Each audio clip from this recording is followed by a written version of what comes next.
Assalamu alaykum hormatly dinleyijiler. Bugün 2025-nji ýylyň 1-nji maýy hepdeniň pensiýa güni. Hoş geldiňiz Demokratik Opozisiýasynyň platformasynyň kanalaryna.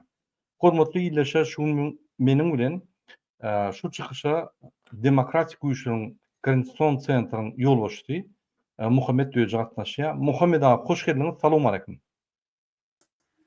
Salamu alaykum, salam vatandaşlar, salam Murad ağa. Hoş gördük. Sağ olun Muhammed ağa, hoş geldiňiz. Biz size her wagt garaşýar. Bizim şu platformamyzda DBT aktivisti Bagwan gatnaşýar. Bagwan, hoş geldiňiz. Salamu alaykum. Salam Bagwan. Aleyküm salam. Esselamu aleyküm vatandaşlar. Hormatly dinleyijiler, biz şu gün hem YouTube'da efir alyp barýar, hem TikTok'da efir alyp barýar. Siz bize TikTok'da da goşulyp bilersiňiz. TikTok'da görýänler käwagt men bütün kameradan seyredýän gaty görmäňde öz habarlaryňyzy, pikirleriňizi Türkmenistandan näme habar bolsa ýazyp duruň. Biz ony derhal YouTube'da paýlaşarys. Hormatly dinleyijiler, bizim şuňky temamyzyň esasy çykyş manysy Alisher Sahatov we Abdullah Urusow azatlyk. Sizin bilişiňiz ýaly, eşitip görmedik bolsa ýatda diýär. Ine bir näçe gün ol Alisher Sahatov we Abdullah Urusowy Türkiýede tutsak etdiler we deportasiýon lagera Türkmenistana iýermek üçin deportasiýon lagera goýuldy. Şondan bäri aktivistler üýüşüp advokat tutup, ýa-ni mass mediada gollug geçirýär we ine aktivistler bolup biz hatlar ýazýar, gollug edýär mass mediada we şu Alisher Sahatov we Abdullah Urusow Türkmenistana goý bermez ýaly, iý bermez ýaly Türk hökümeti ine biz ulu işler alyp barýar. Şuňky çykyşymyzyň esas maksady ine şu. Men ýene bir gezek size ýüzlenýän şu videoň aşagyna biz ibanlar goýar. Şu Alisher Sahatowyň aýalynyň ibany, Alisher Sahatov we Abdullah Urusow kömekler gerek. Häzir edil maddi kömek zerur bolupdyr. Kimin näme ýagdaýy bolsa, näçe 5 dolar, 1 dolar, 3 dolar, 10 dolar geçirip bilýän bolsa, telede ýa manatda ýa-da dollarda geçirip bilýän bolsa, gaýrat edip kömek edin. Şol iki adam aktivistler Alisher bilen Abdullah sizin bilişiňiz ýaly ýadandan çykarmaz. Sizin adatlygyňyza, biziň adatlygymyza, öz adatlygyna görüşüp gelýän olanlar. Ýene bir zat aýtjak bolýan, hemme şu güneçli kömek, maddi kömek edenleriň hemme adamlaryna ulu taňýyrakyny bildirýän, hemme aktivistleriň adyndan biz size köp minnetdarlyk bildirýär, biz sizin üçin işleýär, biz sizin üçin hereketler edýär, biz bizim üçin hem hereketler edýär. Ýöne sizin hem ýanky haklaryňyzy gorumak üçin, sizin hem adatlygyňyzy almak üçin görüşýär. Biz halk bolup adatlyga, öz haklarymyza görüşüp gelýändir. Şoň üçin kyn görmäň, kimin ýagdaýy boýunça, näme ýagdaýy bar bolsa, şuň güne 1000 goly dolar ýygnanly maddi kömek artanok. Men şu ýerden we ýaňja akşamrak Alisher'in aýaly bilen görüşdim. Gulala bilen görüşdim. Tuğulime özün bir saklaya, yani ýagdaýy düşünýär, şul görüşüň wajypdygyny bilýär, öz ärini Alisher golya, Abdullahyň golya, aktivistler golya ruhdan gaçanok. Ýöne maddi kömek gerek. Şoň üçin kyn görmän şul maddi kömegini berip duruň. Sebäbi biz sizsiz hiç sad edilemzok. Siz bizim gatlarymyzda, ýanymyzda, öňümizde bolmasaňyz biz halkda hiç hareket etbilemzok. Ine şunu biz öňünden aýdýar. Ýene bir gezek ulu taňary ýakasyny hemmäňizde biz dinleýänigizde, bizi kömek edýänigizde, bizi gollaýanygızda, bizi pikirleriňizi ýazýanygızda we maslahatlar berýänigizde. Ine ýene bir gezek aýdaýyn, şu Alisher Sahatov bilen Abdullahyň ýagdaýy boýunça habarlar alyp durýar biz, ýa-ni dogan arnaşlaryndan ýa başga ýerlerden habar alyp durýar. Ýagdaýlar olaň erbetler çoğunlukça ýa-ni adwokatlar iş gozgap durlar, iş gidip dur we şol işte şol ýaly aktivistler Türkiýede ýa başga döwlede tutulan ýagdaýyna şonuň ýa-ni diňe adwokatlar çözülmeýär meseleni. Ýa diňe pravozachita çözülmeýär, ýa diňe aktivistler çözülmeýär. Birleşip çözämesek bolmaýar. Ine mysal üçin adwokatlar öz ýerine işleri edip hökman aýdýar, gaýrat edin mass mediany saklap duruň şu material, ýagny ýangyn has wajib material bolmaly. Şoň üçin hemmede çykyş edip gollap duruň, protest edip duruň diýip ýa-ni nime diýär, bize görüşmek üçin gatan tat bolýar.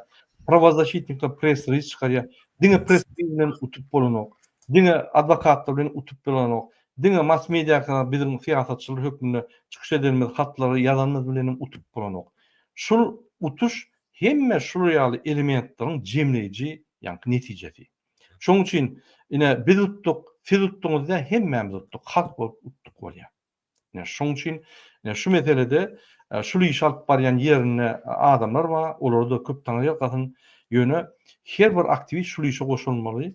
Minimum özü çykyş edip, özüniň platformalaryna çykyş edip, şu materialy dol beýan edip, halkdan kömek sorap, maddi kömek, gollaw kömek, her hil kömekler sorap, Alişer Sahatov bilen Abdullah Urusov Türkmenistana gitmeliler. Her zat etmeli. Şoň üçin ine men DBT Halk Hereketi'nin adyna aýdan ýalňyja biz Zoom geçirdik. 3 sagatlap şo ýerde şu meseleleri seredişdirdik. DBT Halk Hereketi dolu golya oglanlary we elinden gelen kömegini eder. Muhammed abi, inni şu Alişer Sahatov bilen Abdullah Urusov boýunça siz näme pikir edýäňiz? Türkmen opozisiýasy şular saklap bilermi ýa-da şular hökman Türkmenistana gidermi?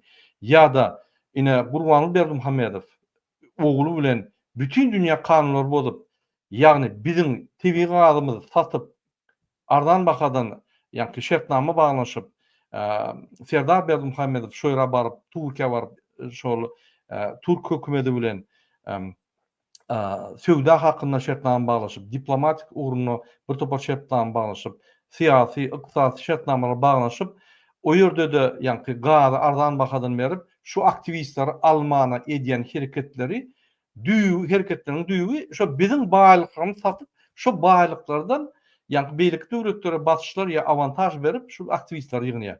Ine şu ýerde ýene de biziň baýlyklarymyz bolanýar da bize garşy. Ine sen muňa näme diýjek? Biz näme görüşler şu ýagdaýda? Biz näme ýa-ni biziň pulumyza, biziň baýlygymyza bize garşy görüşilýär da. Näme bir reaksiýa bermeli? Näme şunu durup bolar? Öz pikirini aýtsaňyz. Wede murada şu adeçelliğin gidişi şu meselen birincide şu iki tane kahraman ruhtan düşmeni aytjak zatlaryny aýdyp oturlar. Hiç ruhtan düşene gaýtam halky yüzlenip aýtýarlar. Biziň ykbalymyz näýli bolsa da siz göreşi dowam edin diýe. Biziň ýolumyz hak. Biz watan üçin, ýurdumyz üçin, şu milletimiz üçin şu etýär öz çağalar amma ýoksa şolan hemmesinin bilýä ýagdaýy näýli boljan, onu da şu ýola giderler. Şola diňe watan üçin, Türkmen halkynyň, Türkmen milletiň ykbaly üçin, Türkiýede közenip beren halklar üçin, Türkmenistanyna közenip beren hökümet işgärleri üçin çäreden çäre alyp gidip ýörler. Aýlyk bermäni polisiýalar jinaýata mejbur edip beren polisiýalar üçin hem şola şu zatlar edip oturlar. Olan hereketler hem diňe Vramka konstitusiya, kanun boýunça dünyadaki bar düzgünler boýunça hereket edip oturlar. Şol üçin şu bir ulu zat biz üçin. Ondan soň ikinji aýtjak bolýan zadım, görün iki tane oğlan. Hiç zada sayılmayan Türkmenistan'da adamın hatabına sayılmayan adamlar nähille derecede Berdimuhammed'i korkutup başardılar. Berdimuhammed giýje unni şunlardan korkup nämetjegini bilen. Şol üçin hem ejezini tatypam, aýalyny tatypam, bir hille edip şolar getirjek bolýar. Şun ýanykdaja namarçylyk edip otyşuly gülençi diýip, tebebi eger gülençi diýip şolara dokumentasiýa düzeltek, şun ýany günäni şolary ýükläp bilsek, Erdoğan arar diýip, Erdoğanam yalan alacak bolýar. Şeýtirip, hilegärlik bilen, mekirlik bilen biziň arasy aktivistlerimiz alyp gitjek bolýar. Üçüncü aýtjak bolýan zadım şu bir ulu göreş. Biz indi bir güýç bolup diktatyryň öňünde dur. Ýurdumyz talayan haramzadalaryň öňünde dur. Ola da bizden korkýarlar. Biziň bir topar aktivist halk bolup öz hakymyzy ýurdumyza eýe çykjak bolup göreş bolýar. Şu göreş hem häzir şunda dur. Olar şolar alyp gitjek bolýar, biziň berjekkä bolýar. Şol üçin her bir ýurduny söýýän, öz çağatının ıkbalını biparvay seyretmeyen, öz gelecekki ıkbalını biparvay seyretmeyen, ulçuluktan azat bolacak bolyan halk, öz yurdunu arkayın gidip gelecek bolyan halk, öz yurdunu kanunçuluk berkarar etcek bolyan halk, türmede öz kardeşleri közenler isleyen halk, daşarı yurtta arkayın okat bilim alacak bolyan studentler şun şuları anık vermeliler. Yani şuları kollamaklık kanunçuluğu kollamaklık şun. Çes sobistun kollamaklık. Şol için biz şunu kollamalı. Şu mukaddes zat. Şol için hem yer nettirip biz şunu Türkmenistan'a uğratmalılar. Dördüncü men aytacak bolyan adam Recep Tayyip Erdoğan'a yüzlenecek bolyan. Bizim hemme vatandaşlarımızdan yüzlentirli, ayıstırlı, hat yaptırlı, e-mail uğrattırlı. Biz Recep Tayyip Erdoğan'a ulu hormat koyak. Ol neçi saylovlarda halkın söygüsüne münasip bolan adam. Yöne bizim kıyın veriyenimiz Recep Tayyip Erdoğan'ın Türkmenleri öz yurdun tala oturan kalamdadılın karşısında göreşen adamları bırak neme terettiye. Yenilkelere terettiye diyelim şuların hareketini üns vererek. Bizi diktatörün önüne yeka koyuyor. Biz Türk milletinden, Türk devletinden karşıyan adamı şu bizim yurdumuz tala oturanın önüne bizim halkımızı aktivistlerimizi yeka koyma diye. Bizi kollu diye. Bizim aktivistlerimizi şu cellatların eline tavşırma diye. Onun siz bizden kovbiliyeniz şu haramdadalın neyilliğini. Şol için biz Türk devletine, Recep Tayyip Erdoğan'a, Türk milletinin sayılan adamsına, sevgisine münasip olan adamsına ulu hormat bilen teretiyek, şundan şunu adaletli çözmeğini talep etiyek. Seret, neçeden çağası var. Arkayın işler yapıyor. Yöne yatılmayan yurdun içindeki bir kanunçuluklar giyeceğinin aydı oti. Şun ne mi bu neresi var? Türkiye şu güne geleni şun yanak adamla öz canının maya koyun için, öz vatan için, göreşenler için şuna gelen. Recep Tayyip Erdoğan'ın öz prosesten geçen. Türmede düşen kaçıvan giden. Yöne göreşip ahırda yurduna geldi. Yurduna da ulu özgürçülük emetti. Halkın sevgisine de münasip oldu. Şol için Recep Tayyip Erdoğan şu da düşünmeli. Bu haramdada bilen gepleşip bizim kahraman oğullarımızın durmuşunu koydurma. Bir tavır yaş çağları yetim koyma. Bizim kahramanlarımız bir gelecekte bütün Türkmenin tarihinde hemişe baş olacak adamlar. Şu hükümete gider. Gideceğini Erdoğan'ın biliyor hem Mekşen biliyor. Bu haramdadalan gelecek Saddam Hüseyin, Beşar Asad, Kaddafi, şun yanak cinayetkarlı, Hitler yanak ikbali. Tohum tüyücü bilen hem dargat yerli. Şoğun Erdoğan Türk devleti utanmalı olan. Bizim aktivistlerimiz şu cellatların eline tavşıran için. Şol için ben yine bir gedek bütün Türk diplomatlarından, Türk halkının hükümet yolbaşçılarını, Recep Tayyip Erdoğan'dan şu mesela adaletli seyredip şu on beriyen abdineliyelerine seyret, bulan çıkışlarına seyret. Şu oğlanlar neyle arasında halis Allah ak yürekten öz yurdun buradan etçek olyanlar şun çıkışlarına ilgiderli seyredin hemmetini. Ondan sonra görün şu oğlanlar kim? Siz şunu kim yerine tavşıracak olyan? Doğru. Muhammed abi. Ben yine burada edeyim. Bütün vatandaşlar şu adamı kömek etmeklik, materyalini kömek etmek. Bütüne pul meselede. Her kim şuna burada açık uğraşsa biz eyyem halklığımızı, milletliğimizi, yurdumuzu, söyleyenliğimizi diktatörü örketecek. Bizim bir güç inledi. Şu güç bizim hemmemize gerek. Bizim defimiz ötür. Biz aydamızda anırda iğni titrer. Anırda onsan. Birden şulara burada haber barasa bizim günümüze koymayar ya. Şol için biz bu işliğimizi belli etmek için hem şu sizin kömekleriniz olur olun diye. Onun gönlü sizin ıkbalınız çözüyor. Şol için hem edim ölden kömeğinizi edim. Sağ ol Muhammed ağam. Hormatly ýerleşler, ine biz bir wagtda TikTok alyp barýar. Men TikTokda bir topar soralar emine gelýär. Men käwagt kelýär TikTok'u, ýa-ni öwürýän TikTok'da kamera, käwagt YouTube'da. Şoň üçin gen görmän. Ene TikTok'ta Muhammed abi soru berýärler. Men şu soruga bir jogap berip geçen gysga çal. Murat Devleti näme diýmek bolýar? Devleti diýmek Demokratiya Watan Türkmenistan, Türkmenistanyň halk hereketi. Şol halk hereketiniň esas manysy Türkmenistanda demokratiýany goýmak we ösdürmek. Şunkuny Türkmenistan diktator döwlet diýip hasap edilýär. Bütün dünýäde onu bar ekspertler, bar halkara gurumlar tasdiklady. Men aýdamok, biz asmandan alamdyk. Ine şoň üçin biz şoňa görüşýär. Başga da soralar bar. Şol nimede nomerini ýazyň diýip aýdýarlar da. Men ýene bir gerek aýdatym gelýär. Alişer Sahatyň aýaly Gulala şol aýal maşgala şoň nomerini size berjek. Gönnün göni şoňa jaň edip pul kömegini berip bilersiňiz, goýlaw kömegini berip bilersiňiz we şoň IBANlaryny şu wideoň aşagyna men goýarym. Şonuň telefon nomeri +90 501 357 69 57. Ýene bir gaýtalýan +90 501 357 69 57. Ene Türkiýedäki watandaşlarymyz şoň telefonuny puldyň biler, ýa-ni teledyň biler 10 TL, 20 TL, 30 TL, 100 TL oňa bir kofe alyp bolmak.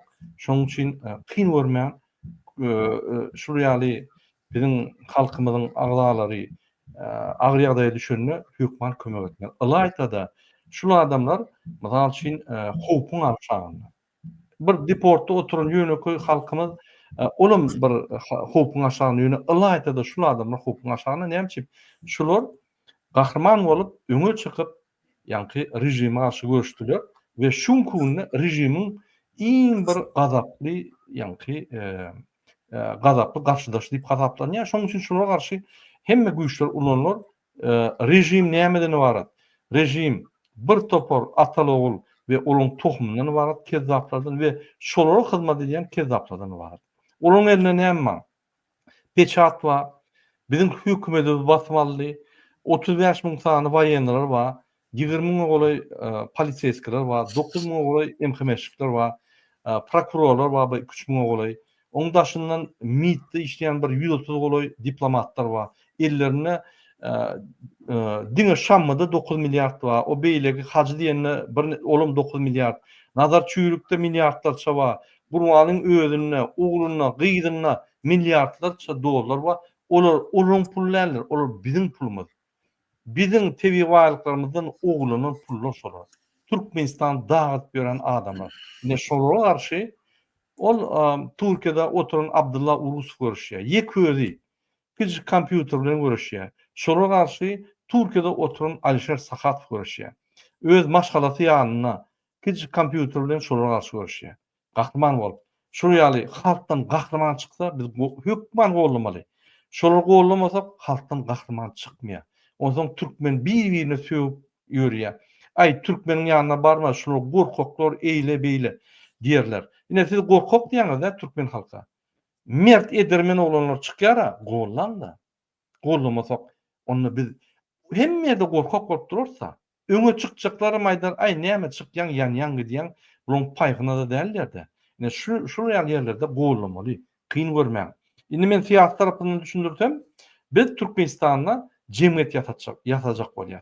Jemgyýet akylly, paýkatly, moral taýdan, ahlak taýdan, wyjdan taýdan, hemme taýdan bir fundamentli jemgyýet ýatajak bolýar. Şu jemgyýetiň içinde gardan aktivistler bolmaly. Alişer Sahat ýaly Abdullah ýaly beýlek aktivistler ýaly ýa halkyň içinde owada ýa bir etrapda kiçik şäherde, ulu şäherde adalatly gorayan adamlar gardan aktivistler diýilýär. Ine şolar jemgyýetiň içinde esasy birleýän adamlar. Şunu biz gollamasak, erteki günne sen gyýdyň, ogluň köçede zatdy bir kanun hakyny bolsa, polis, emheme gün böküp durarlar da şonu gorarlar. Saňa derek gorarlar.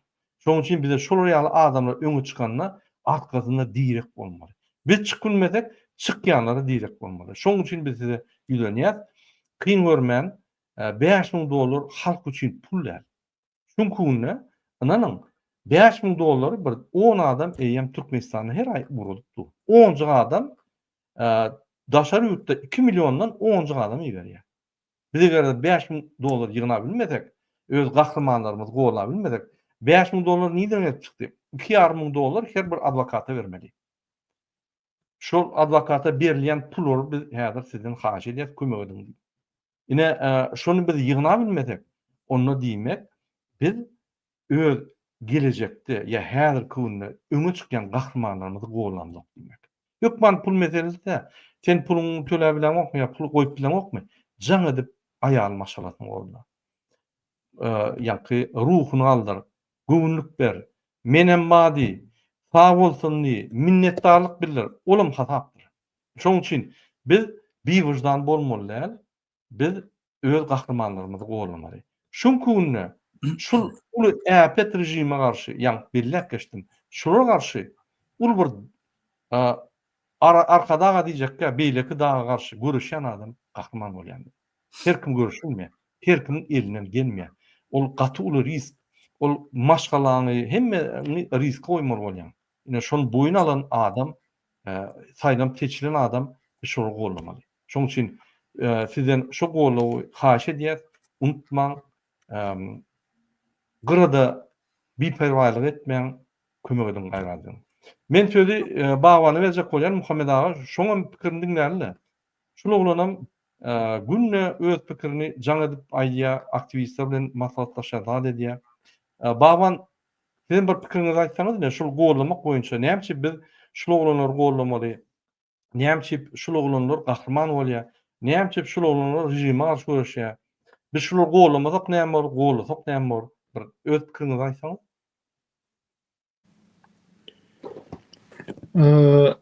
Türkiýe döwleti soňky döwür türkmen aktivistler üçin hoply bir döwletleriň arasyna girýär.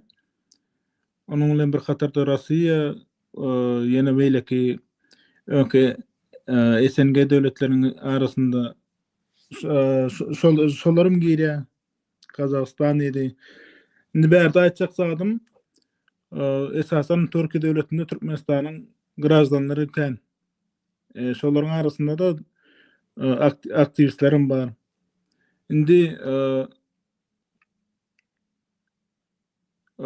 Farhat Durdeýew ýagny Farhat Memmanquliýew tutup alyp gitdiler.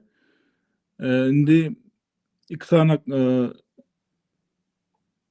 oğlu aktivistlerimiz Alşer Sahatov ve Abdullah Orusov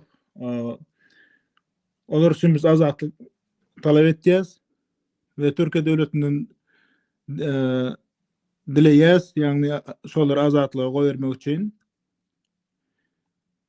Men şolaryň tutulmagyna garşy, şolaryň ýagny aktivist ýagdaýda şolary tutup Türkmenistana goýbermeklerine garşy.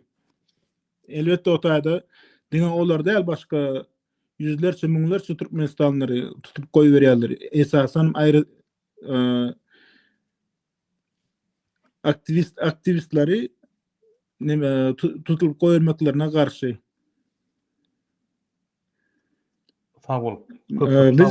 Biz aktivistleriň arkasyna durmasak, halk bolup aktivistleriň arkasyna durmasak, erterki gün bize de şo gün gelip ýetýär. Erterki gün ondan soň Türkiýe döwletinde Türkmenistanyň milisiýaları gelip arkan aktivistleri gözüne gowy görmedik adamlary tutup äkiderýalyk ýagdaýa gelip ýetýär. Şulara göz yummasak. Menim bärde aýtjak bolýan zadym, hemmemiz birleşeliň, biz şu ýola watan diýip, halk diýip çykdyk. Şu Guran Guly Berdimuhammedow we onuň ogly Serdar Berdimuhammedowyň alyp barýan siýasatyna garşy, şolaryň garşysyna çykdyk. Biz döwletiň garşysyna çykamyzok, ýa-da biz watan haýyny däl. Biz halk üçin, watan üçin çykdyk. Şoň üçin Türkmen halkyndan biziň arkamyzda durmagy we bizi gollamagy haýyş etýär. Sözleriň üçin sag bolun. Köp sag bolun bagwan. Muhammed aga ine şu ýerde ýazylýar TikTokda men okap bereýin. Murada Taxtabaly etrabynyň Çağrı Sunat mektebiniň müdiri Anna Leaf, Gurbangelli, Anna Hanovic okuw girmek üçin her çağdan 5 milyon alýar. Biri maglumatlar berýär. Şunu ýalany bilemdok, ýöne men bellek geçýän. Şoňa ýalypdyr. Muhammed abi, şu gün sizin bilişiňiz ýaly 1-nji may güni. 1-nji may güni işgärleriň, ýa-ni iş adamlarynyň öňden gelýän bayramy. Şu arada men bir gysgaça maglumat bereýin. Şu bayram 1889-njy ýylda Parijdaky 2-nji Kongres Internasionalda karar çykarylýar we şondan bäri bilinip gelýär. Bu halkara bayram. Hemme işgärleriň bayramında, işleyen adamın işçilerin bayramy. Şoň üçin men hemmeňizi şu bayram bilen gutlaýan, hemme işgärler Türkmenistanyň neft gaz ojaklaryna, neft gaz ulgamyna işleýän, bu gojalyk ulgamyna işleýän, ilmi, medeni, ýa-ni barlyk we beýlek ulgamlarda işleýän adamlara gutlaýan şu bayram bilen, şu bayram şol ýa-ni işçiň bayramy, işçilerin bayramy esasy işçilerin haklaryny goruýar we işçilerin ýa-ni şertlerini, iş şertlerini gowlaşdyrmak üçin belenip geçilip uly ähmiýeti bardyr şu bayrama. Şoň üçin ýene şu bayram bilen sizi gutlaýan bu halkara bayramy, Türkmenistanyň bayramy da bütün dünýäde halkara bayram 1889-njy ýyldan bäri gelýär. Muhammed abi, siz hem şu 1-nji may boýunça bir iki söz aýtsaňyz. Sesiniz gelnok. Sesiniz açyk. 1-nji may bütün dünýä boýunça şu rabotçulan güni, işgärliň güni. Mun näme üçin belletýärler? Sebäbi hemme ýurtda tenagatyň ösmegi bilen, döwletleň emeli gelmegi bilen rabotçulan roli opşswada artýar. Olar köp massawy işe girýärler. Ozan kapitalistler de yani zawodlaryň eýesde adam her nätir pul köp kazanjak. Şol üçin hemme ýerde näil bolsa şu adamlary işletjek bolýar. Şol üçin şulary bir düzgüne getirer ýa-ni. Adamlar rabotçulyk kösenmer ýa-ni. Hemme ýurtlarda şolara degişli kanunlar çykarýar.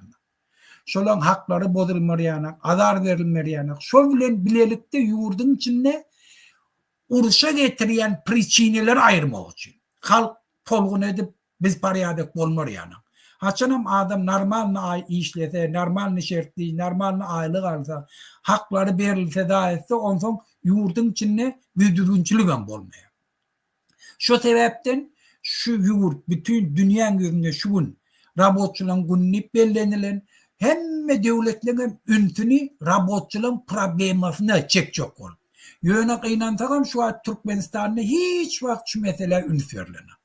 Türkmenistanda rabotçular elementar nazat olan birleşikleri yok. Yoksa dünyanın hemme yerine, dünyanın en güçlü dürlü sferasında madençilemi, başka rabotçuların, politsiyemi, medisini işgal her gaysının öz birleşikleri var. Şu birleşiklerini ağda bolýarlar.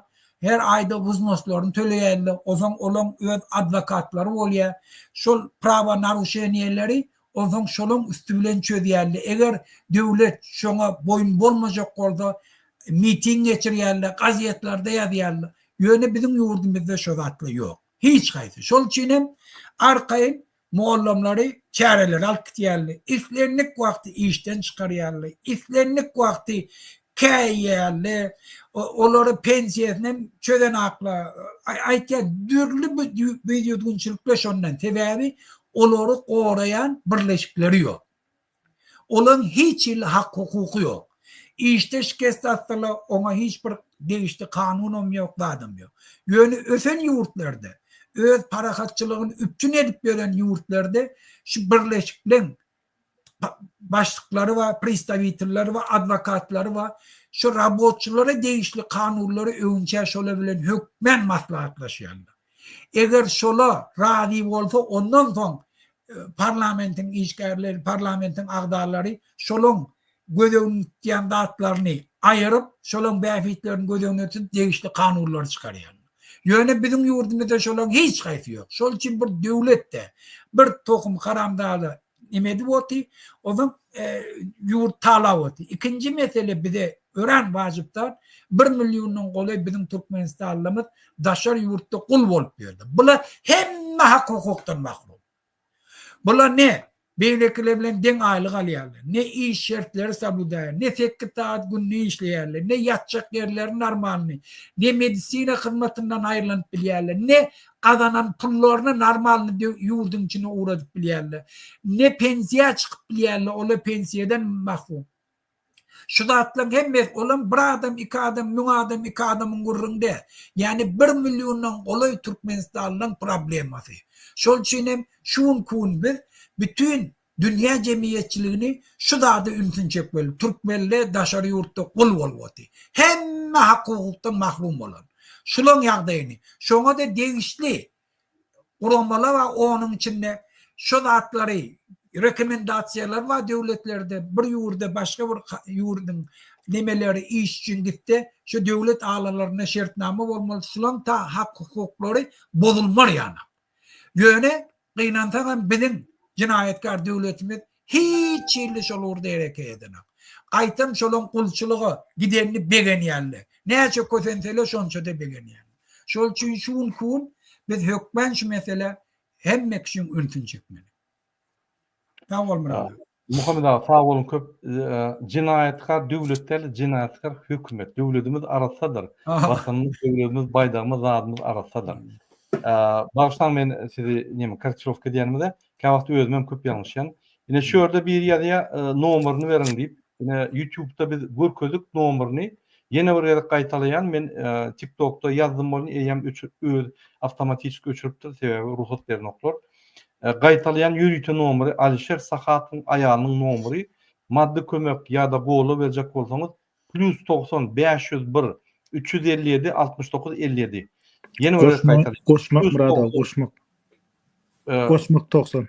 Goşmak 90 501 357 69 57. Şu nomera jaň edip gollawy ruhuny aldyrýaly, maddi kömek ederýaly ýa-da telefondan telefon bilýäňiz gaýrat ediň. Diňe Türkde bir 800 000 olay adam işleýär. Herse bir 5 manatdan ýa bagyny başdan 5 telden 100 telden berse ýam şu pullar ýapylýar. Biz Amerikada aktivistler haýyş edýär. Hem ýerde adamlar haýyş edýär. Ýewropada işleýänler, Amerikada işleýänler bir perwaý bolmaň öz watandaşlaryna agyr ýagdaýdaky Türkmenistana gitjek bolýan watandaşlarymyzy, akçak bolýan watandaşlarymyza kömek edin, gaýrat edin. Ine biz öňe aýdýar, rejim öz bir arzuwy hemme aktivistleri Türkmenistan ýygnap türmäge basmak. Biziň arzumyz çykyş edip şu rejim tutsak edip olar türmäge basmak. Näçip olar jenaýat iş edýärler günne. Muhammed Aga'da belli geçti. Günne jenaýat iş edýärler.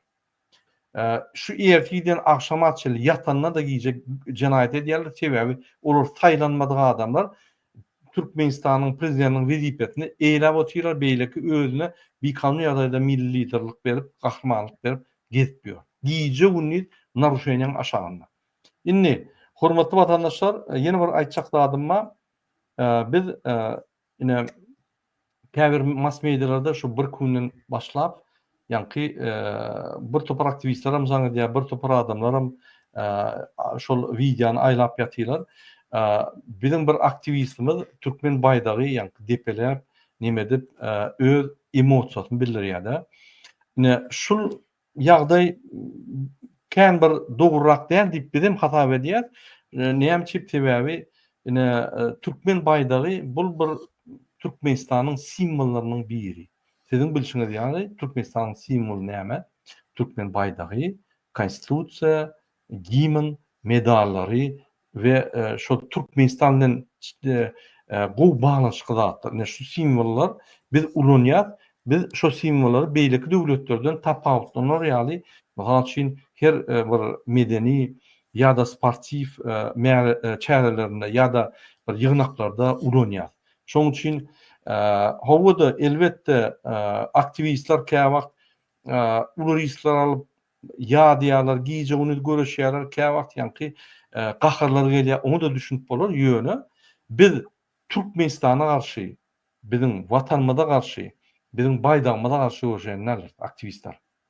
Biz gaýtyp olar gollap biz şu rejimi, şu baydaklarymyzy, şu ýanky konstitusiýamyzy, biziň gimnimizi, biziň watanymyzy, biziň döwletimizi basyp alan, öňkü prezident öldürüp gelen, basyp alan Gurbany Berdimuhammedow we onuň ogly bir kanun ýagdaýda prezidentlik edibiýatyny alyp öz tohumyny doldurup hökümetiň içinde korrupsiýon hökümeti ýatan adamlar açylaşýar. Şoň üçin haçan watan diýilmezde baydağımız bolýa, watan diýilmezde gimnimiz bolýa, watan diýilmezde biziň medallarymyz bolýa, watan diýilmezde biziň konstitusiýamyz bolýa, biziň halkymyz bolýa, biziň döwletimiz bolýa. Ýöne watan diýilmezde Gurbany Berdimuhammedow bolmaýar. Serdar Berdimuhammedow bolmaýar. Ine şu ýazatlary dirrug düşmanlarymyz ulanyp, ýanky halkyň öňüne aktivistleri ýanky awryny açajak bolýarlar da. Şoň üçin aktivistlere da haýyş edýär, şu zatlarda gatynçy bolun we halkymyza düşündirýär. Biz watanymyza garşy däldir. Biz watanyny gelip çykan adamlar, onu biz watanymyza garşy bolupdyk. Biz çıkış edilmezde Türkmenistanda bir kanunçylyklary düşündirýär. Türkmenistanda bir adaletliň badygyny aýdýar, şolary düzeltmek üçin aýdýar. Biz egerde Serdar Berdimuhammedow bolýa bir kanun ýagdaýda gelen bolsa, kanunlary hormat goýup, adamlara hyzmat edip ýören bolsa, biz gaýtyp şonu öwüp çykyş ederdik. Dogry düşünüň. Şoň üçin şoň tapawutlaryny biz bilmedik.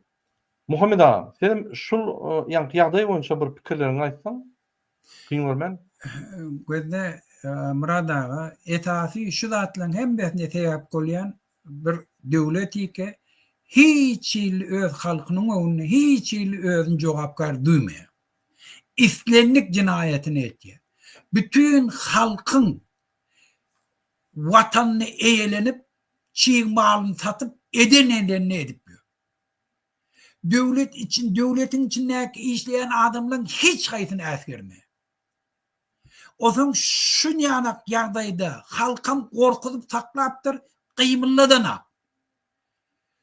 O zaman bir tofar adam şu zatlar görüp kaharlanıp bir dinden çıkıyor, bir baydağı nemetye, bir Türkmenliğine ulanıyor.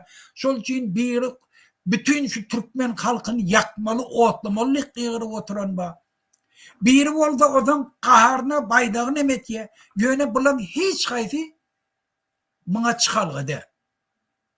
Ne sen dininden çıkanın bilen yurdun dölüp bileyen, ne özün azad edip bileyen. 1 milyar 200 milyon dünyanın yüzünde Müslüman mı? Şolun hiç kaydı, şol igillen ya taliplen ya bir tofar haramdadı Türkmenistan'daki Moğolların diyeceğine ola dini ananana. Ola erkek ayalın dengliğine mananıyarlar, arasta olmağa mananıyarlar, adam öldürmesizliğine mananıyarlar, adaletin bolmallığına mananıyarlar, ola başkaça öz anamını beyan etiyarlar. Adam kerçilikli var yani. Yöne bir tofar haramdadılar, dindar olup, yine vırdat olup, dininden öz befid için hayırlanyanlar. Şol için biz, şolun dini şob olan için men şondan çıkmak demek, o akmaklık, o bilen seni yurt düzeldik bilmeyin. Yani bir öz Türkmenliğine, ökünye, vak men hem için Türkmen doğup durunip, ona yok, olam diye vatandaş. Dünyanın en tarihine seyredin, dünyada görüyen devletlerimizin içinde diktatör olmadığı yok. Şolun içinde cinayet edilmedik hükümetle yok.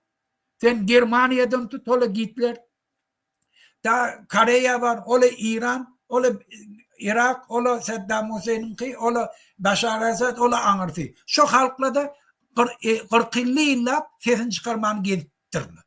Yani ul olup geziptirli, korkuk geziptirli. Şu bizim halkımız yani. Yöne şolun hiç kayıp dinden hem çıkanı. Göreştili. Dinden çıkıp sen yurt düzeldip bilmeyen. Ya baydağı bizim simvolmaz. Inni onu biz edem de kayar. Türkmenistan'da bir şert olmadı. Halkın katnaşmağına azat taylı olan esasını öz deputatlarını taylap milli simvollarını şol hakiki parlamentin adamları halkın koşulmağında milli simbolun düzmeni. Yöne şun kun bizi prizne vaat edilyen şu bayda. Şu Türkmenistan'ın şol adi. Şu neçin? Şol çinin biz hazır dünyanın yüzünde şu bilen tananıyor.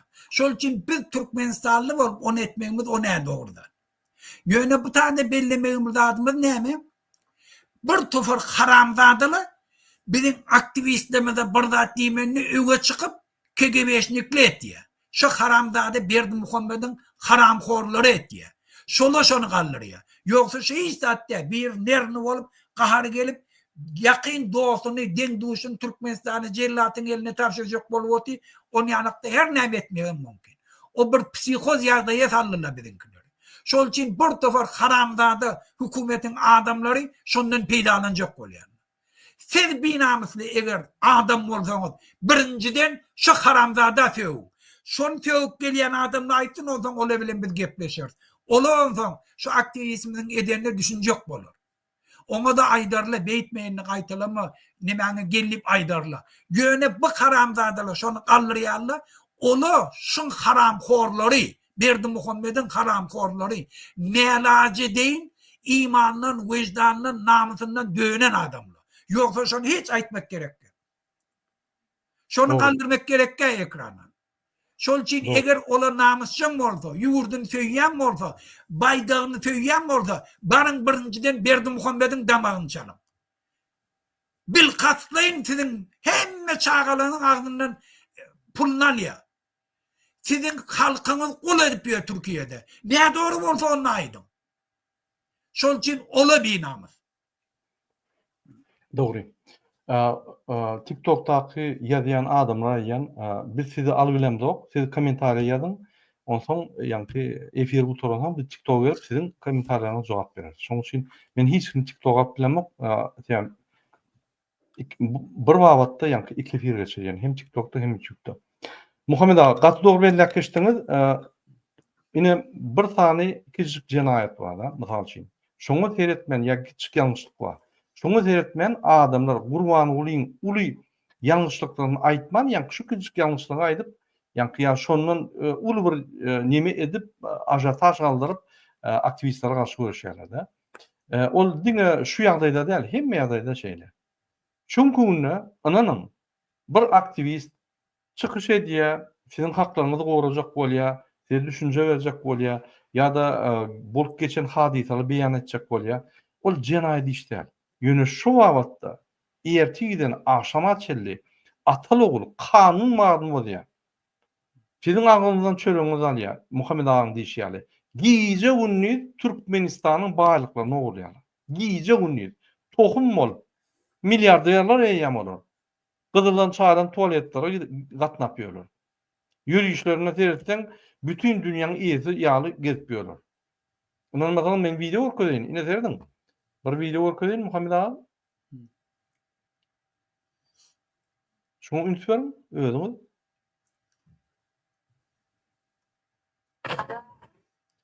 Yine şu ayal maşgala Gurbanlyň gyzy. Üns verin şunu.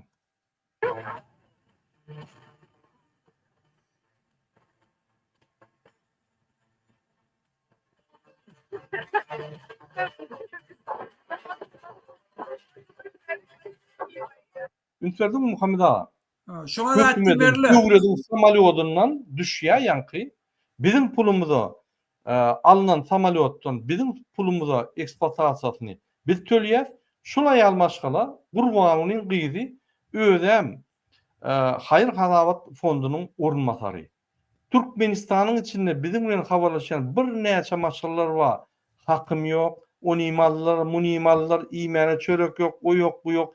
Şol maşgala bir gedegem gitip görmediň adam, daşar ýurtlara gidip beýleki prezidentiň çağıry bilen duguşup, öňünde reklam edip, oňa da Türkmen telewizionyasy, ýani bizim samalyotlarymyz bilen alyp gidip, prezident ýaly alyp gidip prezidentiň samalyotuna alyp gidip bark gelip gezip gelýär. Bu näme diýjek? Ine kanuny näme bolýar? Diňe şoň üçin hem şunu jenaýat çekmeli, hem kakatyny fondunyň başlygy. O ýa haramdadylar şoňa istat diýene. Şoňa istat diýene akly derre o biziň aktivistimiz demekçek bolýar. Biziň aktivistimiz giýje günni 4 ýyllap iýdigi derli, maşgalady kösen, özü kösen, ol hakynda dileşen akly. Ay ýalňyşdy diýip haramdadylar şonu galdyrjak bolýar. Şol üçin ola haramdady şu meseleni galdyrýar. Soňra çelseýdim şunu. Ülken şu maşinlerim Türkmenistan maşinleri şu. Okulma dedi ya, hakkı yok. Sen bir blagotvoritin fonunun yank orunmasarı. Fonunda maşin var mı? Ulon yok mu? Niye sokulyan? Ne hemen esasında hükümet maşinleri ulanyan? Bunun karşı alışını gördün mü Muhammed Ağa? Prezidentler yalan karşı alıyorlar mı? O şu pulle bilen var ha. Surata düşüp 200 tane Türkmenistan'da keselleşi dedip biliyor. Evet, Fatama değil bol surata düşüp şun dige şul giden adamın çıktıcılarını alıp görsen şu çıktıcı etmeyen Türkmenistan'da bir neçe adam häzir rak kesel tüýjülük kesel oğullarda gidip birinci pozisiyada yani yerlerde ırgap birinci hatarda ılgap şolu kömek etmeli adam ünsörün her gün köýneklerini çalışıp yani özüne reklam edip onu da Türkmen televizyonyasy harç edilýär yani gidip olar syomka diýe montaj edýär goýýar bizim samolyotlarymyz onunla hökümetiň yani hökümetiň halka üçin hyzmat etmeli zatlaryny bul bir частный благотворительный fond bir adamın öz благотворительный fondu şoň içinde işleyen bir hususy adam gelip hökümetiň zatlaryny alıp ulan gelipýär. Muňa da bir iş satdy diýen ok. Hani genel prokuratura? Hani suwdyň başlygy? Hani meclisde oturan deputatlar? Näme paýdany o? Sen halkyň puluna niýe gitýär? Sen hökümetde işleýän ýok, sen bir fonduň ýol ormasary. Näme dahylyň var hökümete? Näme hökümet näme samolyotuna alyp gidýän? Pulunu töledinmi? Yok. Nämen esasyna berdiler. Gurbanly, Serdar Berdimuhammedow, nämen esasynda şu jenaýat işler edýär. Prokuratura bir deputat prokuraturada ýazdymmy? Şunu derňäň diýip. Yok. Bular ine şulay almaşgala egerde meclise girýärde deputatlar bir-birinden beter el çarpyşyp şonu gollap, şunu ýalamaly ýerine ýalaýarlar. Han Türkmen hökümeti? Hani halkın içinden çıkan hükümet, saylawlardan çıkan hükümet, hani halkın içinden çıkan deputatlar, meclisler, danışgarlar, meclisler. Hani şolar, näme şolar yani halkın arkasyny gorap, halkın pullaryny gorap, halkın haklaryny gorap, näme şolar jenaýatçy aýal maşala aýdan oklar. Oho, sen gutoran kezzap. Näme işläpýärdin maşynçylyk edip, yani hökümetiň zatlaryny unutup ýordun. Inanın, egerde bir minister hökümetiň zadyny öz melligini, emlägini ya hususada ulansa onu jenaýata çek basýarlar. A bul munamy reklama edýärler. Bul ýa jenaýatyny tasdikleýän Watan Habar programmasy. Mundan beter tasdiklamak suwtnamada gerekkä ine görünüp durar. Näme şunu prokuratura derru narushnik ediren. Näme iksan togulansa şol adamy 5 ýyllyk basýarlar. Bir adam nasatda 5 ýyllyk basýarlar. Ine şunu tasdiklanan jenaýat işi. Näme şunu jenaýat nämäni gozan oklar. Hani kanun? Hani konstitusiýa? Hani konstitusiýany gorayan prezident? Hani şol konstitusiýany ýa-ki halky öňüne gorajak diýip aýdan prezident niýde şol? Hani Türkmen döwleti? Hani senin arkadaňyz konstitusiýa, kanun sözler edýän, kim bolsa kanun men işini görem diýen, hani şol? Ýokdur. Şeýle şoluň yktyýarlyk bilen edilýär şu zatlar. Ünsep sezdiň ýerine.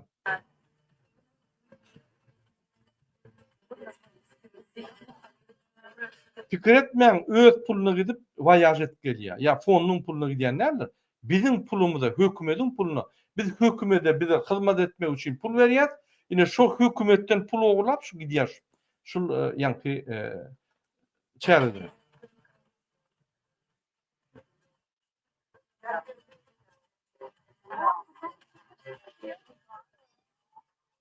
Beýleki Mirzoýewiň gyzy prezident ýa-ki gyzy geldi diýip hyzmat edýär. Bu bolsa öz prezidentiň ýa-ki doganynyň kakasynyň ýagdaýyny ulanyp, şonuň ýagdaýyny ulanyp hökümet meşgulnäki hökümet enjamlary, hökümet materiallary alyp ulanyp, hökümetiň pullaryny ulanyp, ine şu ýa-ki voyažlara gatnap hizmet edip ýör. Ünsörüň.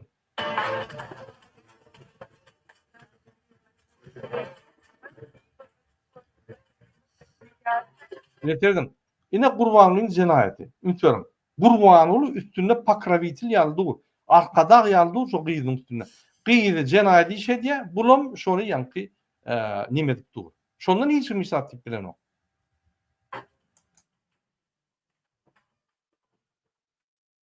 Ene şuraya al Muhammed ağa. Inni men ýene bir video görkezýän ruhsat berseňiz. Ha, 1 minut. Bir Türkmenistan prezidenti var. Giýje unýan gatamaýan şunu bir dinläp. Prezident saýlawlarda halkyň setlerini ogurlan kezzap Kağası tarapyndan Türkmenistanyň prezident wezipetini Sowet hökmüne alan Türkmenistanyň beýkanun prezidenti Serdar Berdimuhammedow sözsüzden aýdyberiň.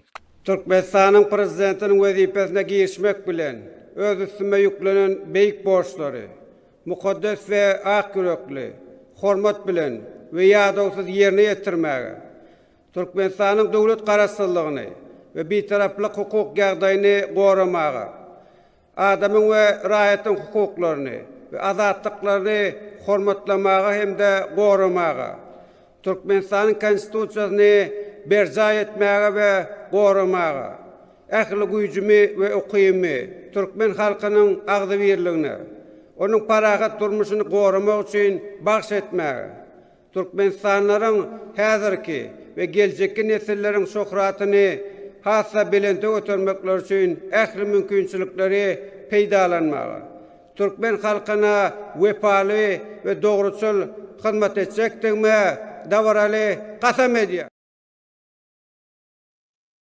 Men şunu Muhammed ağa ýürüýte TikTok'ta oturan arkada adamanyň aktivistlerine eşitdirdim. Ünit verip serdim. Türkmen halkynyň şöhratyny mundan meter galdyrmana borç alýar. Türkmen halkynyň şöhratyny bütün dünýäde ýatyrdy.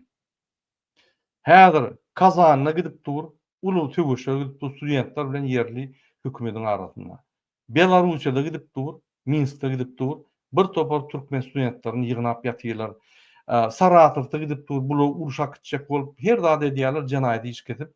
Hani Türkmen hökümeti, hani ýanky adam Türkmen halkynyň şöhratyny mundan meter men ýokary beýgerçek diýär. Hani? Sesem çykaran ok. Näme kagaz näme diýär? Öz gyýyny beýleki döwlet hak edip biziň pulumyza ýa-ni bir harjatda getipýär. Muňa näme diýjek Muhammed ağa? Söz yok aýtmady, söz yok. O wende Hayır Sogabat fondunyň başlygynda inni ornmazary mi başlygym näme tapawut ýok. Hayır Sogabat diýäniň pul ýygnalýa, şu gelýän pulum bara özüňem arasynda ogurlyk etmäni köpük şonu gerekli adamlara ýetirmek teň borjum.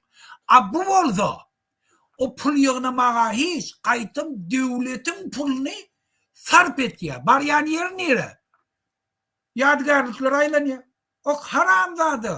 Sen näme işin var o bilen? Sen gidip olan tecrübelerden ayrılanacak bolsaň birden. Onda git Özbekistan döwletine näýli garyp gasarlara kömek etýär. Şonu görken. A sen barıp o taýda resmi zatlara gatnaşyp kimsen? Birinciden nizavi ismi guramaly ola.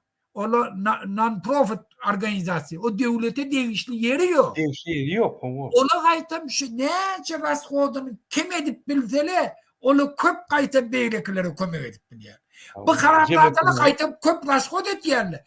Öz muhtaç adamlaryna ihsan etjekkä bolýar. Aha bulan haramzadalyk derejeleri. Hakyky. Ine dogry belläp geçdiniz. Türkmenistanyň demokratik watan Türkmenistan halk hereketi jemgyýet gurulmasy. Bizim ýanky rasbotlarymyz adalyp öz pulumuzy goýup bizi görüşmeli. Şolaryň bir jemgyýet edara fond. Ol jemgyýet ýanky tutup şol ýanky jemgyýetden pul ýygnap, biznesmenlerden ondan mundan pul ýygnap, şu pullary rasbodun özüne sarp etmen, halka gidip kömek etmeli zatlary. Men şolaryň ýa birini kömek edenini göremek da. O banita diýerler, banitada da gowja geýdirip aýdym aýtdan ýa arkada başlap bir topar zatlar edýär. Olam hökümetiň hatawyna. Hökümetiň hatawyna edilýär. Bular ýöne reklam üçin edip goşup goýýar. Ýerde reklam atam hökümetiň hatawyna, montajam hökümetiň hatawyna. pulan hökümetin hatasyna, kömegim hökümetin hatasyna. Men düşünemek bular hökümet, fond, hususy hemme zat buluşturup özüň hususy ýa-ni döwletini ýasadylar. Şoň üçin biz her wagt diýär. Türkmen başly diýen haramzada Türkmenistanyň 1-nji respublikasyny ýasap, öz respublikasyny ýasady. Türkmen başly respublikasyny. Ikinji haramzada Gurbanly Berdimuhammedow Türkmen başly respublikasyny öz respublikasyna örüp Berdimurdistan respublikasyny ýasady. Bizini 3-nji respublika ýasamaly. Azat halkyň respublikasy. Şoň üçin biz göreşýär. Şu reali çağlary, ogullary, akdyklary, çoğulukları Türkmenistanyň hemme baýlyklaryny ogurlap ýar milliarder bolmaz ýaly. Şu bizim pullarymyz halka siňer ýaly adalat döwletde bolar ýaly. Biz göreşýär. Şoň. Murada men bir zat goşjak istedim. Men bir topar haramzadalar var. Bizim aktivistlerimizden bahane wedejek bolup beren. Şu haramzadalar aýtýar. Eger siz azat jurnalist bolsaň, eger sen hak tarafynda durýan nejek bolsaň, birinciden haramzadalar şoň diýerlerini, şonu gaýtalan, aýdyň söýüň şu haramzadalara. Nätirip ýöňüzdi. Nätirip halkyň közäp ýörenligini, şolara bir zat diýsinler, ondan soň gelip bizim oglanlarymyzdan ýalňyşyny tap berdiler. Şol üçin watandaşlar, kimde kim bizim aktivistlerimizden bahane wedejek bolsa, şolara bir zat bilginin haramzadan haramkorlardır. Şol üçin şolun yüzüne tüýker. Şolary bellak goýun. Şola Berdimuhammedden hem beter halkyň düşmanlarıdır. Sebäbi iýminde şola şu haramzadan takmak otururlar. Bagwananyň pikirini dinläliň. Bagwan biz eşdäňizmi? Hawa meni garaşy tertin, ma Hasan söz ýeterkä. Pikirini aýtsaňyz, ýalňyz siz kadrlary gördüňiz, ýagny Gurbanlyň gyzy Hayır Tagat fondunyň orunmasary, vitse-prezidenti. Bizde Türkmenistanda prezident we vitse-prezident bar. Prezident bar Gurban Serdar Berdimuhammedow ýa Gurbanly iki keleli prezident we onuň vitse-prezidenti bar. Başga adam ýok. Başga gurumlarda men ýadymda Türkmenistan işlerine prezident ýa vitse-prezident goýmalylar. Diňe bir prezidentimiz bar diýip diýär. Mysal üçin bizim DWT Halk Hereketiniň gurumasynyň ýa-ni ýolbaşçy prezident diýip hatap edilýär. Şo nimäniň prezidiumun alyp barýan prezident diýip hatap edilýär. Şo wagtda ýa Macron prezident, Fransaň prezidenti bar. Ol biz ýa-ni bir kiçik guraman prezident bolsak, Macrona dahylymyz ýok. Macrona ýa-ni hiç il täsiri ýok. Macron arkyň gelip ber. Ýöne Türkmenistanda bir cemiyet guraman prezidenti bolaýsaň ýa-da aksionер opşystyň prezidenti bolaýsaň, sen eýýän ýa-ni yerli prezidenta diň derejede bolnuň ýaly bolup, seni ýa-ni şu ýatyrýarlar. Şol ýa-ni ady goýmalylar. Şol ady statusdan aýrmaly bolmalylar. Diňe bir prezidentimiz bar diýip bir ýallaklaryny çykaryn bir idiot, bir düşünüksiz, bir logika taýdan bir logika gelmeýän bir pikirleri. Ine şuňa näme diýjek sen? Homrada Hayır Sogabat fondunyň vekili adamlara inte kömek edip görmedik, oğullara etrafına bark görmedik. O etraflardaky ýaşayan adamlardan gorkup gören adam gidip Özbegistana hökümetiň pullaryna gidip şo ýerde muzeýlere aýanyp ber. Muňa näme diýjeksin? Onda Murada prezident diýip daşyryklarda bir ulakan magazynyň başlygy bolsaň şoňa da maýdylany şu magazynyň prezidenti diýip maýdylany bir kiçik ýa-ni süňe premier getirişiňiz ýaly Macron bir Fransiýanyň prezidenti ondan soň Hayır Sokak başlygy o da Hayır Sokak fondunyň prezidenti diýip gitdi şo da. Indi men aýtjak bolýardym ýa-ni Türkmenistandaky Hayır Sokak fondunyň orunbasary diýdiňiz da ýa-ni men kendim demem ok. Indi şol birinjilik bilen ýa-ki elitni samolyot tutup başga bir ýurda seýahat etmek. Indi ol Hayır Sokak'yň fondunyň girdisi has köp bolanyna alamet etdi.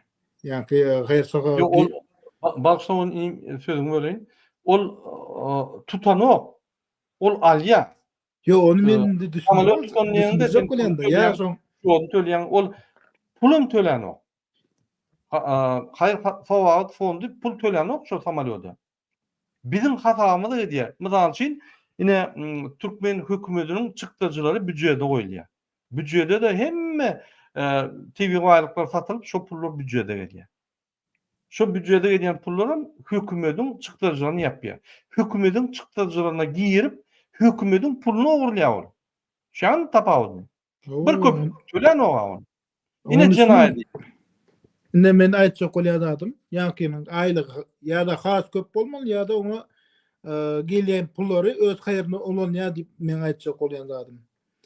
Indi ýa-ki pul bermeýändir, mölin ýöne haýyr sahawat diýilen zadyň özü näme? Haýyr sahawat diýilen zadyň özü ine bir ýurduň haýyr sahawat fondy ine her bir şäherlerde bir nemetde magazin ýazjak zatçada ýa-ki işlemeýän adamlary, işlemeni ýarowsuz adamlary ýa-da kembagal adamlary ýa-ki ümitleri belli bir wagtyna produkty jagaz berýär. Pul ýok bolsa, hasır nemerä bolsa, mejburak bolsa şolary bir pul berýärler. Men düşünüşime görä. Ýa-kylar şeýdi paýlamaly bolýar, paýlaýarlaryny berdi. Ýewropada şolar ýarak da indi biz berdi, bolup ýörüş köpden beri görüp ýörüş. Kömek etýärler, neme medisina kömek etýärler, dermanyna kömek etýärler. Sen jaýyň ýok bolsa şu jaýy gurup berýärler, milliardlarça dollar çykaryp şu jaýy ullakan bir köp katly binany gurup ýa-ki öýsüzlere ulanmany berýärler. Haýyr sohawatyň etýän işi. O öýüň içinde bar, siz 5 ýyl zatelyň içine geçip berýärler. Hemme zat täze, hemme zat oňorlan, remont edilen, täze basylan hemme zat. Ne haýyr sahawat hakykatdan hem işleýän bolsa, ana şolar ýany işleýän. Bizinkiler näme? Bizinkiler haýyr sahawaty öz ýüzüne atýarlar. Näçe müň sanaň adamlar ağaç gezip ýör. Indi ağaç gezip ýör desem aýdyrlar, hana haýy ağaç gezip ýör diýip. Sen daşara çykdy bir gördi, Aşgabatdan daşara. Aşgabatda ýaşap ýören adamlar aýtýardyr, hana kim diýär şonu? Kim aýtýar şonu diýip. Arada TikTokda nästan invalidler pul sorap otyrlar. Yalanmy? Men ol invalidler pul soramasyn diýemok. Haýyr sahawatyň etmeli işi şolary bejermek, jaý bilen üpçün etmek. İmit bilen üpçün etmek.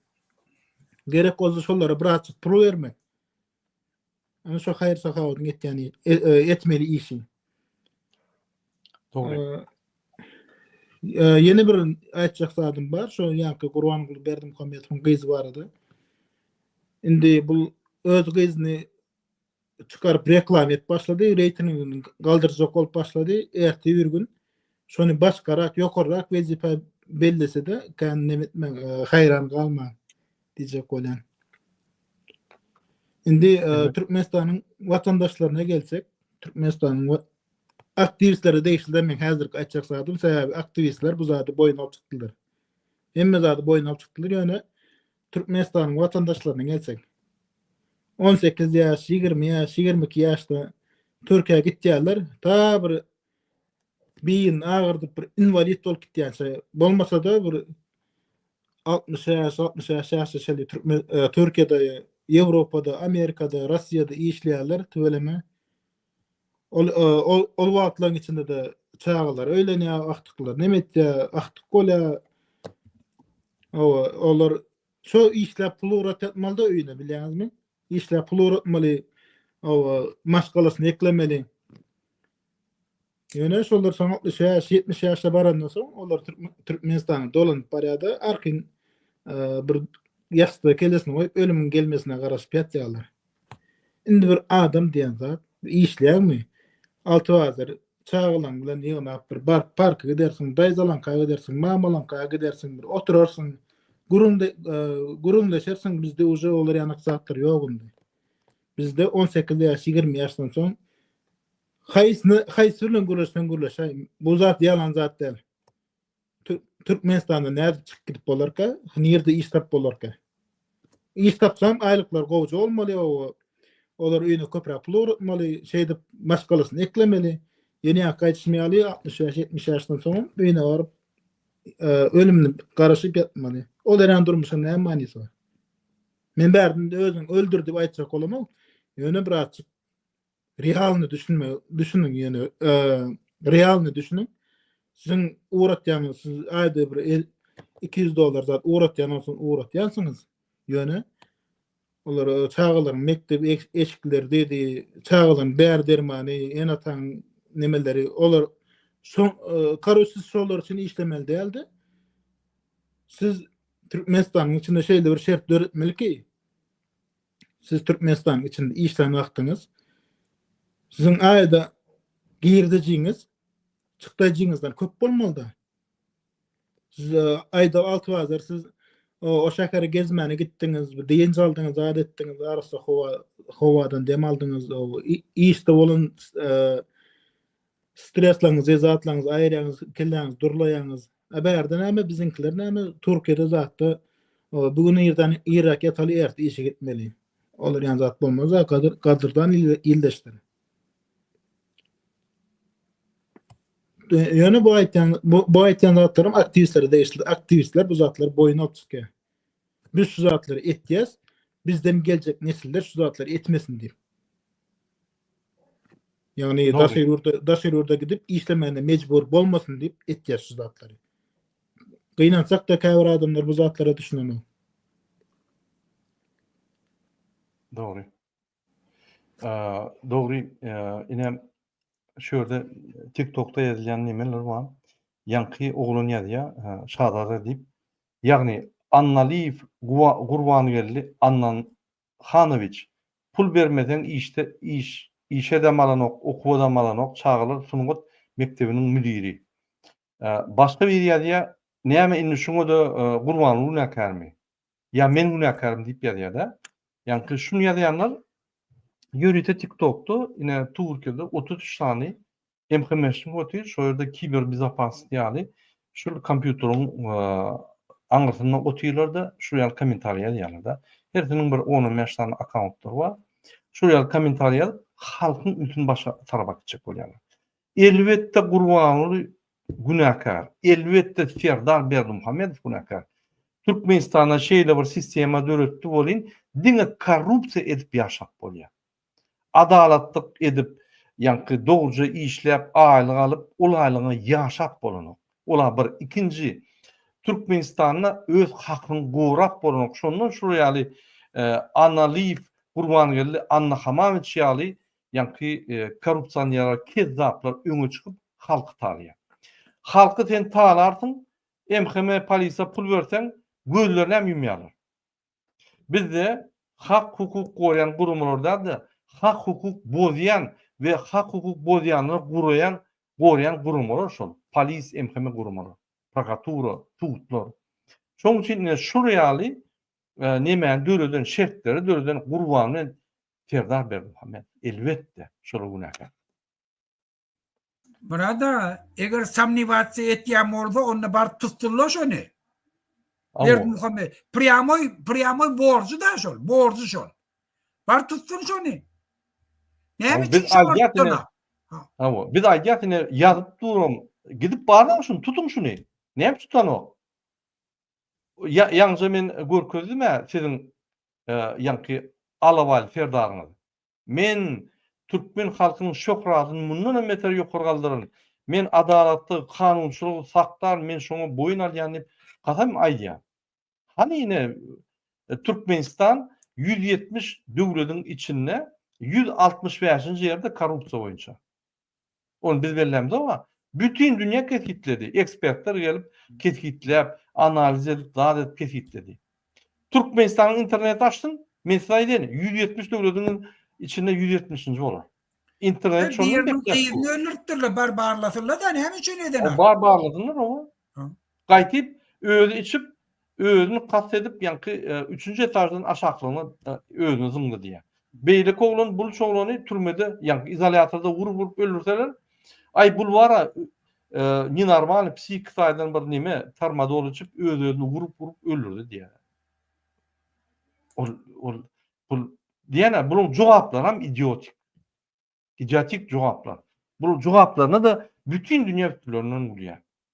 Bular kezzapdan bolan adamlara iş alıp kezzapçylyk ötürüp kezzap ýoluna ýa idiot jogaplary bütün dünýäde berip ýatylar. Ananyň ine Amerikanyň biznesmenler jaňyda baýdy, "Ey, hökümetiň wekillerini gördük. Ular ýa hökümeden bolanmaý. Sen güreş başlayan ol, maňa näçe berjek başlaýan. Prezident bilen duşakmy? $50.000 diýip başlaýan. Men o intek näme etjegimi bilemok, men siziň bilen işejegimi bilemok. Eýýem ýa-ni hökümet işgärleri derrew ýa stavka goýýarlar. Bu kelle işgärlerini kabul diýen zatlaryny diýip maňa jaň edip aýdýar. Gurbanuly Berdimuhammedow bilen duşak bolsaň $50.000'dan $100.000 çeldi. Serdar Berdimuhammedow bilen duşak bolsaň $50.000'dan $100.000 çeldi we 30% puluny sırada getirip bermeli. Ne? Kim şonu näme diýär? Şeýler goýa aparat prezident. Näme tutsa nokta şolary? Näme şolary ýapşan noktalar? Ýak gurlan hökümete gelmişek. Türkmen halkynyň şöhratyny beýle galdyrjak diýen. Näme ýapşan ok? Öz ine 5 metram ýok öz kabinetinden öz aparaty. Şu ýerde kioskda ýa-ni köçede kioskda ol marozna satýarlar.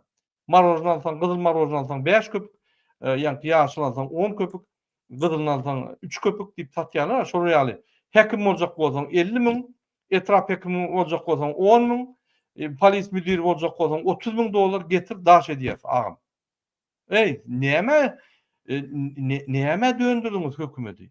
Hökümetmi? Şunu siz gorýaňyzmy? Ya şunu ýa-ni Serdar Berdimuhammedow bilen Gurban Berdimuhammedow günäkar däl diýäňizmi? Aparat prezident oturan ýerinden 50 metram ýok. Kapyny açsa, gyýgyrsa ılgak gelýärler. Şolardan başlamaly. Olum da özünden başlamaly. Her bir vizita kommersant gelse $30.000 alýar. Özünden başlamaly. Onu ýagny Annaliýew, Gurbangeli, Anna Hamoviçden başlamaly. Ol daş entek oňa ýetinçek, ýa-ni ol diňe bir kiçik etrap köpeýär. Bu prezident o bütün döwlet köpeýär. Şondan başlamaly. Ýokardan aşagyna gitmeli. Sen özüň ogry bolsaň, aşakda ogurlar tutup basýan bolsaň, ýüzüňe basarlarda sen özüň oglap durýarsyň. Ýa-ni dogry Muhammed ağa. Doğru. Şu akmaklığı şondan ibaratda. Bir polisiýa diýişine gormadan şondan görülýär. Evet akmaklygy şoňa baglady. Akmaklygy şol. Şol üçin hem diktatorlar bilen göreşmek hem yeňil. Tembolýa ýany akmaklyk bilen. Bir towar diktatorlar we pulum ogurlaýandyr, ýöne kulturny jetýärli, hiçbir bildirmeýärli. Öz akmakyny bir götüp oklo polisiýa bir cinaýet etdi, gönüşüňe baglanýar. Özüm şonu eden. Şon ýany derece ýeten şu. Şu akmaklygy şol. Doğru. Şu ýaly ine MHM'ler otyr Türkiýede kommentariýa diýerler, zat diýerler, halkyň ünsini bu tarafa çekçek bolup, hakykaty gizläp, bulardan talap edýärler. Ine mesela MHM'de ýol boşdy, gyýgyrya MHM'şikler. Siziň ýüzüňiz bir dewlet aktivistine degen ok. Oňaran ok diýip. Şo ýa. Şoň üçin bular mezbur ýagdaýda. Dünküde men bir ýerden ulaşdym diýär. Murada bizden talap edýärler diýär. Şu ýaly kommentariýa ýazmasak, sen näme oturdun şo ýerde? Näme içine girip ýa kommentariýa şo ýaly ýazmadyň? Näme çyp arkada golamadyn? Näme çyp nimetmedin diýip bular ýa-ni gaty işinde bir käýeler. Şoň üçin bular ýazmaly bolýar. O düşükler. Yo atçot bermeli ola. Atçot bermeli bolýar. Şeyde yine bir video görkezin olsa Muhammed ağa biz tamamlaýaly. Ine ünsüň watandaşlar şu videoda bütün dünyada tanılan Demirgaly Koreýanyň diktatory. Bütün dünyada. Ünsüň ine şu näýdi? Ýani märekeler çärer gelýär. Ünsüň.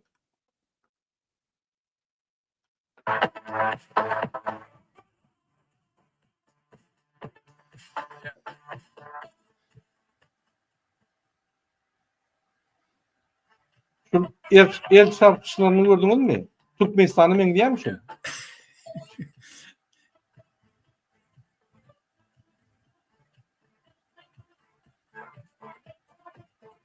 Ünser Muhammed ağa, herti bilen elber talamlaşýar. Hani Gurbany Ýeterdar gelenine bir ýere ministrler bilen talamlaşýarmy? Olar görgüller o mallar ýaly, çopun gelýär, o ýatagda mallar ýaly, gyrak açyp şöyle stroy bolup durýarlar. Mejlidiň başlygy, gülkünç mejlidiň başlygy deň bir hatarda ýörmeli prezident bilen. Ondan hem ýokardy. Gurbany Berdimuhammedow mejlidiň başlygyndan ýyda ýörmeli. Mejlidiň başlygy öňdedir. Ol hökümetiň ýolbaşçysy. Ýagny kanun çykaryş hökümetiň ýolbaşçysy. Gurbany Berdimuhammedow ol bir pampersli ýaşularyň ýolbaşçysy. Ol bir soветник ýaly, matlagatçy. Bu hökümet şonku günne bütün dünýäde ýa-ni konstitusiýon ýagdaýda kanun çykaryş hökümet bar beýleki döwletler bilen kanun etatynda gürleşip bilýän hökümetiň ýolbaşçysy. Ol ikinji rýatda stroýda ýörýär. Raşid Meredowyň ýygyna. Onuň bir gulçulukda. Gurbany ýörenni bular deň däl, ikinji rýat däl. Ol mallar ýaly stroýda, ýa-ni agyldan çykan mallar ýaly stroýda, umum stroýuň ikinji gataryna ýörýär. Han Türkmenistan döwleti. Serdar Berdimuhammedow sen prezident däl, sen bir Türkmenistan hududy edara däl, özüňi öwürdüň. Döwlet ýok bizde. Ne derdim? Nada? Ha, bir mi? Söz vereceğim. Şu çağırış var da şoları ne eleyecek bolum. Bolýa. Indi şul video seyredelim. Şu ýerde Çemen Öre diýen bir ýaş gelin Amerikada çağırýar. Ýa-ni hemme türkmen halkyny. Ünsetdiňler. Azatlyk we erkinlik. Halk bu zatları ýatdan çykarmaz. Bizem şu wagt işimizi ýerine ýetirip durus, bizem hereketlerimizi güýçlendirip durus. Bizem güýçli bolup başladyk. Bizim hem indi güýçimiz bar. Halka ve hemme aktivistleri, hemme türkmenlere çağırış. Alın, hereket edin, tiz-tizden protestler edip durun. Indem hemmeňizem başarsaňyz, nirde protest bolsa şoňa gelin. Washington DC'de protest Türk ilçihanaň we Türkmen ilçihanalyň öňünde ederiz nesip. Türkmen halky hiç korkma. Ine şu ýaly çağırış etdi. Men ýene bir ýatlaçak bolýan hormatly watandaşlar, Bazar güni, ýagny şu hepleriniň bazar güni bar türkmen opozisiýa, bar jurnalistler, bar ýa-ni türkmen halkynyň içinde aktiv adamlar, türkmen halkyny biz çağırýar 20:00 Zoom protesta. Zoom protestiň esas manysy Türkmenistanyň içinde siyasi tutuklarda yatan ve ýönöke ýagdaýda, ýa-ni bir kanun ýagdaýda basylan adamlaryň azatlygy. Alişer Sahatov bilen Abdullah Orusuň azatlygyna biz Zoom protest edýär. Denin şoňa biz şo ýerde öz isleglerimizi, öz talaplarymyzy aýdyp bilerdik. Jemleşip bütün dünýä görkezler, biz bir halk, biz bir jemgyýet, biz jemgyýetdäki kanunlar beja edýär we biz bir adalatga garşy diýip çykyş ederiz. Kyn görmän, gelin, goşulun, ine men ýüzlenýän Türkmen News'un ýolbaşçylaryna, Kronika Türkmenistan, Gelli Kariyev, Soyunov, Iklimov, gara şu Türkmen halkynyň adynyň bir gurulýan bolsa, ýa Türkmen halkynyň bähbidi üçin göreşýän bolsa, ýa-da Türkmen halkynyň istenik wekili, istenik adamdy, gelbiler, adam taýlamdy. Biz şu ýerde bir daha düşünýär, tutsagda yatan adamın hakkını korumak ve bir kanunçuluğa karşı, bir adalata karşı biz karşı deyip şöyle çıkış ederiz. Muhammed abi söz size berýän, sizden bir aydın öz pikirlerini deyip. Men ýa-ni şo Çemen Öre Türkmeni abidine istip şo ýerde märi yaman aktiv hereket etgelýär, şo çağırış etdi. Şu bir hepden içinde Türkiye'nin pasoloswasynyň öňünde Washington'a protest geçirecek bolýar. Men hemme watandaşlarma aýtýar, hökmen gatnaşyň, şoň nemesini iýerlen, bizem habaryny belert, wagtyny haçan diýse, bizem aýdar hemme kişi çağırýar şu zatlar aktiv gatnaşyp. Biz Sakatov bilen Urusov Abdullahny Türkmenistana tapşyrtmalylar. Biz Türkmenistandaki türmedäkilerin ýagdaýyny gowlaşdyrmaly, bizim aktivistlerimiz türmelerden çıkarmaly. Bizim şu mugattas borcumuz. Şol üçin hem Воскресенье gün, bazar gün geçirilecek Zoom protestine de hemmeňizin aktiv gatnaşmagyny. Yani hi bolman özüňiz gatnaşmasaňyz da şu wagt gelin, seredin, view'nu köpeldin, näçe adam köpçü view bolsa, şoň öz boluşly bir protestdir. Şol üçin näçe köp görseňiz, şonu paýlaşsaňyz, like goýsaňyz, şoň her gaýta bir okdur düşmanyň ýüregine. Ola korkor. Şol üçin hem aktiv gatnaşyň. Biz hökmen bizim aktivistlerimizden, yani Abdullah bilen Alşeýryň deportasiýa edilmenin öňüne geçmeli. Şu adeçeliğini saklap bu. Inni suud bolar. Suudda da biz hökmen utar. Men pikir etýän Türkiýe döwletem oýlanşar. Şolary oýlanşmaga mejbur etjek zadam şu bizim şu zatlara aktiv gatnaşmagdan baratyr. Şol üçin watandaşlar hökmen pul kömeňi edin. Pul kömek hökmen ne? Ediva motille edin. O da näçe köp bolsa. Şonça yürekle birleşýär. Adam ruhu bir-birine baýlaşýar. Şonu özümizde watançylyk duýgusyny oýandyrýar. Şol üçin o diňe pul vermeklikde biz öz ýüregimizde watançylyk duýgusyny galdyrýar. Men bir oglanla bilen gepleşemde men näme şu zatlara gatnaşan bilen inni diye öýme daşar ýurtda Türkmenistany getirdim diye. Inni gurrun hemme Türkmenistan hakynda gurrun etýek diye. Çağalamyz watany söýüp başladylar inni diye. Şol üçin watandaşlar näçe biz kömek etdik, näçe şu zatlara gatnaşdyk, öýümizde türkmençilik getirer. Öýümizin içine watançylyk getirer. Çağalamyzy watanyňy söýmäne, watanyňa önüne jogapkärdirsin. Şol üçin hemme zat etmelilersin diýip öz maşgalamyzyň içine getirdiğimizden ibaretdir. Şol üçin watandaşlar aktivistler gollaýly. Bolýan, bagan açykladyň bolsa aýt, henim jemle biz efir tamamlamaly. Men Gys Karagaýdaýyn bazaryn boljak Zoom'a hemmeňiz çağırýas. Zoom Alşer Sakatov we Abdullah Urusov barada şolaryň azatlygy çykmaklygy barada bolýar. Gelin öz pikiriňizi aýdyn. Ýa-da aýdyp bilmeseňizim Muhammed aganyň diýişiňi gelip seredip oturun.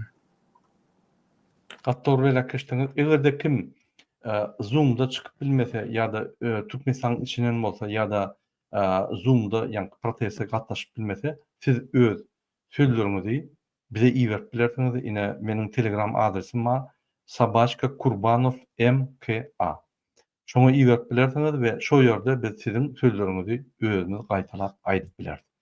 Türkmenistanyň içinde bolsaňyz, goşgy, surat, ýa ýazgy iýerseňiz biz onu işdiririz.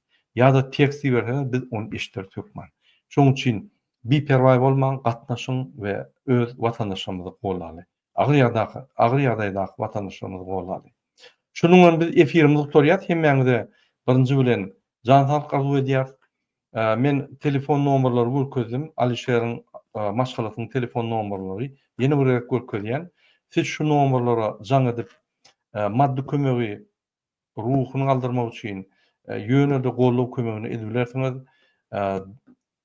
Kyn görmäň edin.